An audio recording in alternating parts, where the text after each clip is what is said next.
السلام علیکم ویورز۔ عورت کی ایک چیز مرد کے جسم پر حکمرانی کرتی ہے اور وہ ہے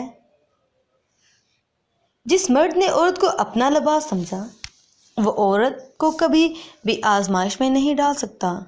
عورت کبھی محبت سوچ سمجھ کر نہیں کرتی، مرد ہمیشہ سوچ سمجھ کر محبت کے میدان میں قدم رکھتا ہے۔ عورت کی محبت کا کوئی فلسفی نہیں، کبھی یہ گھر کے ملازم کو دل دے بیٹھتی ہے اور کبھی بادشاہ کو بھی خاطر میں نہیں لاتی، کبھی بڑے پڑھے لکھے اور سلجھے ہوئے مرد کو نظر انداز کر کے ایک آوارہ اور چھچورے انسان کو اپنی منظور نظر بنا لیتی ہے۔ عورت اگر بسنا چاہے تو جھونپڑیوں میں بھی خوش رہتی ہے اور نہ بسنا چاہے تو محلوں کو لات مار دیتی ہے۔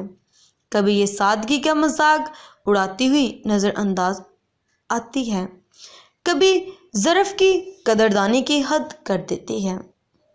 عورت اگر کسی سے محبت کرتی ہے تو اسے اپنا دیوانہ بنا لیتی ہے اور اسے تعلیم چھین لی جائے تو جہالت نسلوں میں سفر کرتی ہے، اور اگر عورت تعلیم کے نام پر عورت سے پردہ چھین لیا جائے تو بے حیائی نسلوں میں سفر کرتی ہے۔